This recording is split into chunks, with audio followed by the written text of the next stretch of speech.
On December 9, 2025, after spending more than 35 years on death row, Mark Allen Geralds was executed by lethal injection in Florida. In this video, we'll uncover what happened, his last meal, and his last words.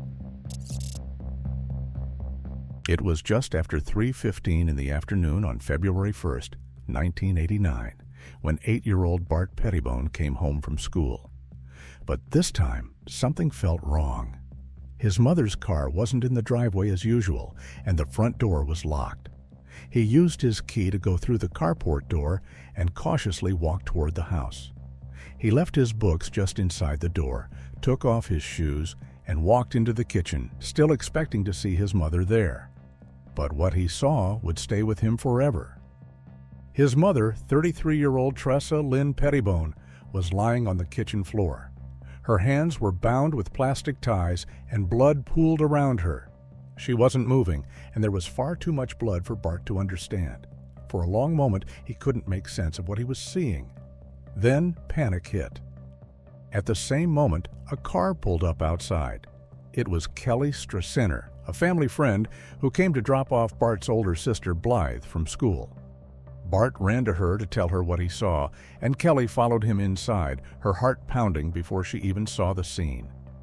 As soon as she stepped inside, she turned around and hurried the children back out, shielding them from the doorway, from the sight no child should ever see. She took them to a friend's house from where she called the police, but by the time police and paramedics arrived, it was already too late. The Pettibone home, once a quiet house on a quiet street, had now become the scene of a brutal murder. Officers stepped into a kitchen that showed signs of a fight. There were bloodstains on the floor, and a knife sat in the sink, resting on a blue washcloth like someone had tried to clean it. A plastic zip tie, just like the one found around Tressa's wrists, was lying nearby. Detectives started bagging evidence, unsure of who could have done something like this to a mother of two. The medical examiner later confirmed that Tressa had been beaten and stabbed several times. One wound to the neck had cut deep enough to sever her carotid artery. She would have lost consciousness within minutes. But before that, she had been alive long enough for bruising to form, proof that she had fought her attacker with all she had left. Back in the house, detectives quickly realized some things were missing. Drawers had been pulled open, and jewelry boxes were left half empty. Several pieces of jewelry were gone: a diamond necklace, 2 gold herringbone chains, a man's ring and watch, and a few pairs of earrings that Tressa often wore. The small red-framed Gucci sunglasses she loved were gone too, and so was her car. To investigators, it looked less like a random break-in and more like someone who had known exactly what to take. And one thing became clear: whoever did this wasn't a stranger. There were no signs of forced entry, no shattered windows, and no kicked-in doors. The killer had either been invited in or had let himself in with full confidence. And that raised the question: who would have known exactly where to go and what to take? Over the next few days, investigators pieced together a list of everyone who might have had access to the home. And one name stood out: Mark Allen Geralds. A year before the murder, 20-year-old Mark had worked inside the Pettibone home. He was a local carpenter who did odd jobs around Panama City Beach. For months, he had helped remodel the family's house, fixing cabinets, hanging doors, and sanding trim. By early 1989, the job was long finished, and Tressa hadn't seen Mark in months. But one afternoon, about a week before the killing, she and her 2 children, Bart and Blythe, ran into him at the mall.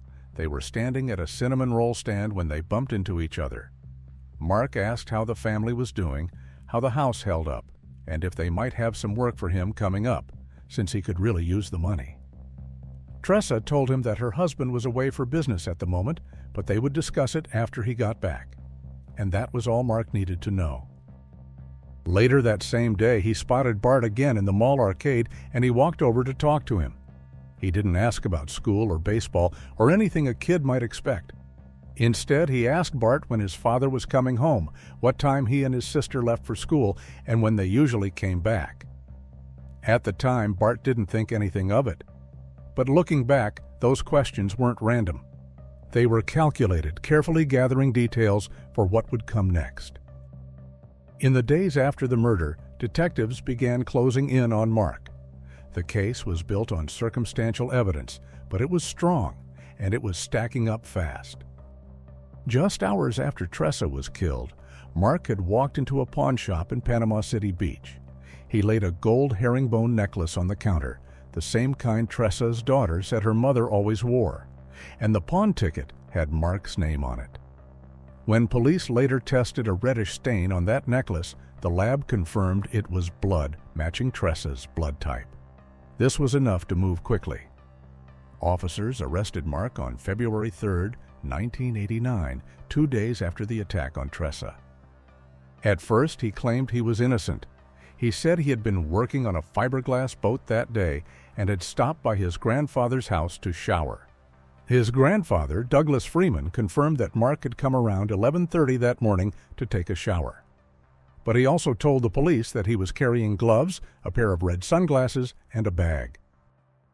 Bit by bit, the evidence began to close in. Investigators had found bloody shoe prints on the floor of the Pettibone kitchen, and lab analysis showed they matched a pair of Nike soles. When they searched Mark's home, they found Nike shoes with the same tread pattern. But the match didn't stop there. Inside his car, detectives found plastic zip ties that looked just like the ones used to bind Tressa's wrists. And when they searched the house again, they found more of the same type. Around that time, a woman named Vicky Ward came forward. She said Mark had given her a pair of red Gucci sunglasses, and they looked just like the ones Tressa's family said were missing from her home. But what exactly happened that afternoon? That day, Tressa had been home doing chores when Mark showed up at her door, and she let him in. From that point forward, the rest had to be pieced together from the crime scene: signs of a struggle, a violent attack, and a missing car that turned up abandoned at a nearby school. By the time police found the stolen Mercedes, Mark had already started pawning her jewelry for cash. Once arrested, he was charged with first-degree murder, armed robbery, and burglary. And the trial that followed became one of the most publicized cases in Bay County's history. Reporters flooded the courtroom, and newspapers called him the Carpenter Killer. Yet his story didn't end there.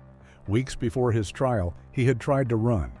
One January night, he broke out of the Bay County jail and disappeared for more than a day before police caught him just a few miles away.